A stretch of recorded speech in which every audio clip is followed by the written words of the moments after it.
বীরভূমেও ছড়িয়ে এবিটি জঙ্গির জাল। আনসারুল্লাহ বেঙ্গল টিম তাদের জাল ছড়িয়ে রয়েছে, এবিটির জাল ছড়িয়ে বীরভূমেও। মুরারইয়ে বৈঠক করে সাদ রাদি ও তার সঙ্গীরা। মুরারইয়ে থাকা পুরনো জেএমবি জঙ্গিদের সঙ্গে বৈঠকে ভার্চুয়ালি উপস্থিত ছিল এবিটি প্রধান জসিমউদ্দিনের ঘনিষ্ঠ ইশফাকও।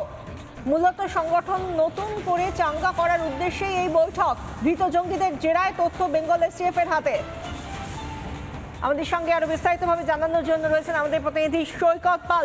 সৈকত, বীরভূমে এবিটির জঙ্গি জাল ছড়িয়ে রয়েছে বলে খবর পাওয়া যাচ্ছে, কিভাবে এই জাল ছড়িয়ে রয়েছে, কারা কারা এই জালের মধ্যে রয়েছে, কি পার্সন কারা কারা, এখনো পর্যন্ত এসটিএফ কি বলছে?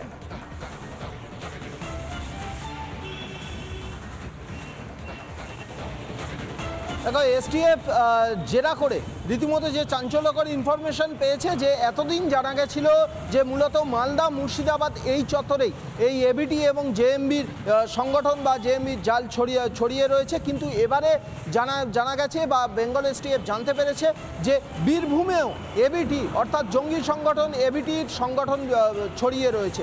মূলত জেএমবির যে পুরনো সংগঠনের কর্মীরা যারা সক্রিয় ছিল তাদেরকে নতুন করে চাঙ্গা করার চেষ্টা করছে এই সাদরাডি। এবং এই বাংলাদেশে যখন অশান্তির আবহ চলছে, সেই অশান্তির আবহে কয়েক মাস আগে বীরভূমের মুরারই এলাকায় বসে রীতিমতো বৈঠক করে গেছে সাদরাডি এবং ভার্চুয়াল সেই বৈঠকে উপস্থিত ছিল জসিমউদ্দিন রহমানের অতি ঘনিষ্ঠ ইশফাক। মূলত এই ইশফাকই পশ্চিমবঙ্গ এবং আসামে এবিটির যে নতুন সংগঠন তৈরি করার চেষ্টা হচ্ছে, সেই নতুন তৈরি করা সংগঠনটাকে অ্যাক্টিভ করার সমস্ত দায়িত্ব এই ইশফাক দেখাশোনা করছে। এই ইশফাক সেই ভার্চুয়াল বৈঠকে উপস্থিত ছিল এমনটাই জানতে পেরেছে বেঙ্গল এসটিএফ। কারণ আসাম এসটিএফের হাতে ধৃত সাদরাডি সহ 4 জন তারা এই মুহূর্তে বেঙ্গল এসটিএফের হেফাজতে রয়েছে। বেঙ্গল এসটিএফের গোয়েন্দারা তাদেরকে জেরা করছেন এবং জেরা করে এই চাঞ্চল্যকর ইনফরমেশন পেয়েছেন, অর্থাৎ মালদা মুর্শিদাবাদ ছাড়াও এবার বীরভূমেও এই এবিটি সংগঠনের হদিশ মিলল। মূলত জেএমবির পুরনো যারা কর্মী অ্যাক্টিভ ছিলেন, সেই পুরনো কর্মীদেরকে নিয়ে এবিটির সংগঠন চাঙ্গা করার চেষ্টা এই সাদরাডি নেতৃত্বে রয়েছে এবিটি চিফ জসিমউদ্দিন রহমান। মেন্টরের মতো কাজ করছে ইশফাক। ধন্যবাদ সৈকত।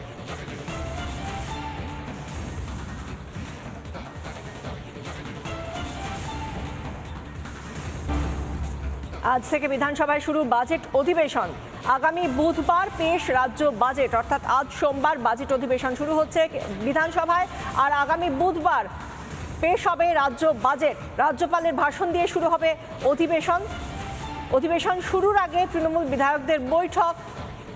বিধায়কদের সঙ্গে বৈঠক করবেন মুখ্যমন্ত্রী মমতা বন্দ্যোপাধ্যায়। বৈঠকে বসবে বিজেপি পরিষদীয় দলও।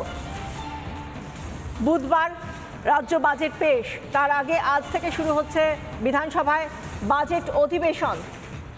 রাজ্যপালের ভাষণ দিয়ে শুরু হবে বাজেট অধিবেশন বিধানসভায়।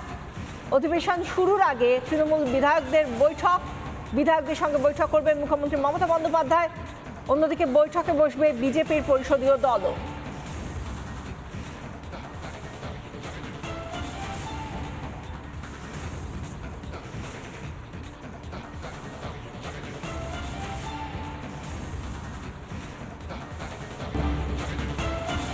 আজ ফের সুপ্রিম কোর্টে এসএসসি মামলার শুনানি। প্রধান বিচারপতির ডিভিশন বেঞ্চে হবে এই মামলার শুনানি। মামলাকারী ও সিবিআই এর কথা শুনবে ডিভিশন বেঞ্চ। শীর্ষ আদালতের হাতে রয়েছে 26,000 চাকরিজীবীর ভবিষ্যৎ। কি হতে চলেছে তাদের ভবিষ্যৎ কি? তাদের চাকরি বাতিলের কথা বলা হয়েছিল হাইকোর্টের তরফে, তা ইতিমধ্যেই চলে গিয়েছে সুপ্রিম কোর্টে। আজ তা নিয়ে শুনানি প্রধান বিচারপতির ডিভিশন বেঞ্চে। আমাদের সঙ্গে সরাসরি যারা এতদিন ধরে এই লড়াই চালিয়ে আসছেন, সেই চাকরি প্রার্থীরা আজও রয়েছেন রাস্তায়, তাদের সঙ্গে রয়েছেন আমাদের প্রতিনিধি রুমকি দে। রুমকি, আজ শুনানি হতে চলেছে শীর্ষ আদালতে, চাকরি প্রার্থীরা কি বলছেন?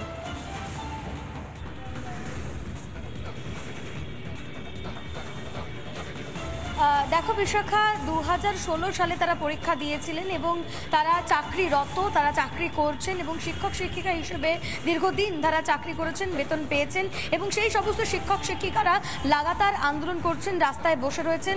তারা চাইছেন সেগ্রিগেশন, অর্থাৎ বিভাজন চাইছেন যোগ্য অযোগ্যদের।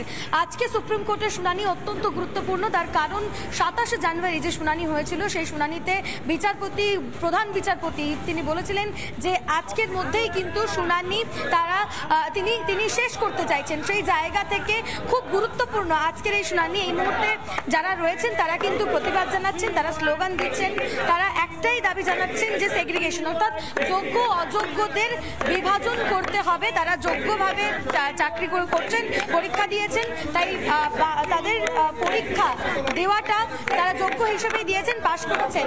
আমি অবশ্যই কথা বলে নেওয়ার চেষ্টা করব।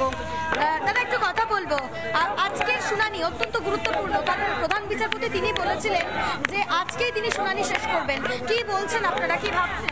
আমরা তো চাচ্ছি যে আজকে শুনানি শেষ হয়ে আমরা যে দীর্ঘদিন প্রায় 1 বছর হতে চলো যে যন্ত্রণার মধ্যে চলছি, সেই যন্ত্রণা থেকে যেন আমরা মুক্তি পাই।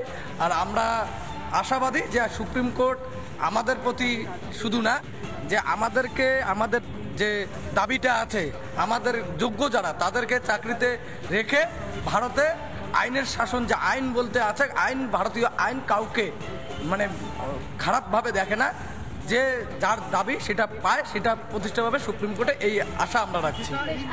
কথা বলে নেওয়ার চেষ্টা করব। কি চাইছেন? লাগাতার তো আন্দোলন করলেন, আজকে কি সুরাহা মিলবে? আমরা তো আশাবাদী অবশ্যই, যে এতদিন ধরে যে যোগ্য অযোগ্য আমাদের অলরেডি নিজেরা, আমাদের নামে কোনো অভিযোগ নেই, এখানেই আমরা যোগ্য প্রমাণিত। তো সেখানে এতদিন ধরে আমরা যে লাগাতার এই যে আন্দোলন চলছে, ধর্ণা চলছে, শুধুমাত্র সঠিক বিচারটা পাওয়ার জন্যই। এবং আমরা অবশ্যই আশাবাদী, যেহেতু আমাদের নামে কোনো অভিযোগ নেই, কোথাও নেই, তো সেহেতু আমরা অবশ্যই আশা এটাই করবো যে যোগ্যদের চাকরি পুনর্বহাল থাকবে এবং যারা অযোগ্য তাদের শাস্তি অবশ্যই হোক, এটাও চাই। আমি আরো যারা রয়েছেন একটু কথা বলে নেওয়ার চেষ্টা করব। আজকে সুপ্রিম কোর্টের শুনানি, সেই জায়গা থেকে আপনারা কি বলবেন, কি চাইছেন? আমরা চাইছি এটাই যে স্কুলে মহামান্য বিচারপতির সামনে আমাদের যোগ্যদের পক্ষে যত তথ্য রয়েছে সেই সমস্ত তথ্য পেশ করে আমরা যে যোগ্য রায়টা যেন আমাদের পক্ষে থাকে। এই মুহূর্তে যারা রয়েছেন তুমি দেখতেই পাচ্ছ বিশাখা, তারা বলছেন যে তারা যোগ্য, তারা পরীক্ষা দিয়েছিলেন এবং যোগ্য হিসেবেই তারা পাশ করেছিলেন এবং পাশ করে তারা চাকরিটা করছিলেন দীর্ঘদিন ধরে। তারা শিক্ষক শিক্ষিকা, তারা স্কুলে পড়ান, স্কুলের চেয়ারে বসেন, কিন্তু তাদেরকে এই মুহূর্তে রাস্তায় বসতে হচ্ছে, তার কারণ রাজ্য সরকারের দুর্নীতি। যোগ্য আর অযোগ্যদের কোথাও গিয়ে আলাদা করে সুপ্রিম কোর্ট তাদের বিচার ব্যবস্থায় ভরসা রয়েছে, সেই শেষ পর্যন্ত সুপ্রিম কোর্টই তাদের দিশা দেখাতে পারবে, এমনই আশা তাদের। ধন্যবাদ রুমকে। নানা ধরনের কন্টেন্ট দেখার জন্য লাইক করুন, শেয়ার করুন আমাদের ফেসবুক পেজ, সাবস্ক্রাইব করুন আমাদের ইউটিউব চ্যানেল।